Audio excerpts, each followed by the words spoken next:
Hello, everybody. I hope you're having a great week. In preparation for our upcoming Equip class this Sunday, I have just one idea that I want you to take into consideration. Mull over it, think about it a little bit. Our Equip class this Sunday is about Genesis chapters 1 through 11. And so as you're thinking about that this week, I want you to consider this. Whenever you read Genesis chapters 1 through 11, it presents a kind of mirror image of the rest of the Old Testament. In other words, Genesis 1 through 11 tells the same story as Genesis 12 through the end of the Old Testament. Genesis 1 through 11 tells the story of all creation at a cosmic level. And then Genesis 12 through Malachi tells that same story, but through the lens of a particular people, the people of Israel. Think about it like this. In Genesis 1, we see God, by the power of his word, calling all of creation into existence out of utter chaos. The pinnacle of God's creation is humankind. We are his image bearers. And it's the job of humankind to take care of God's creation, to keep it from descending back into chaos. Then God establishes the Garden of Eden as a place where humans, Adam and Eve, can experience his presence. Then beginning in Genesis chapter 12, we see this same pattern being repeated, but this time it takes longer to develop.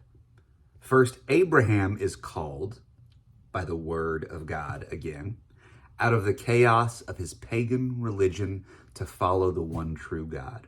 And then a little later on, Abraham's descendants are called out of Egypt through the chaos of the wilderness until they finally reach the promised land where they become God's agents for taking care of or having dominion over the promised land. And just as God's work in Genesis 1 and 2 culminates in Adam and Eve in the Garden of Eden having fellowship with God, God's work through the descendants of Israel culminates in the building of the temple. You see, the temple and the Garden of Eden are meant to be mirror images of each other because these are the places where God's people experience his presence.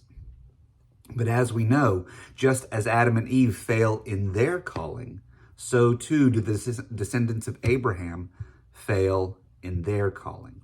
And just as Adam and Eve are expelled from the garden, God's people are expelled or exiled from the promised land.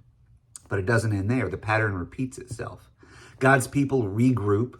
The kingdom is not as strong as it once was, but Jerusalem is at least still intact. But once again, God's people fail to live up to their calling. Babylon defeats Jerusalem, and the temple is ultimately destroyed. The destruction of God's people appears to be complete at this time, just as the destruction of all creation appeared to be complete in Genesis 7.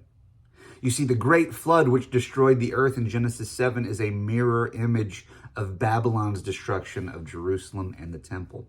And the Babylonian exile of the people is a mirror image of Genesis 11, the Tower of Babel, where the people are divided and dispersed to different parts of the world.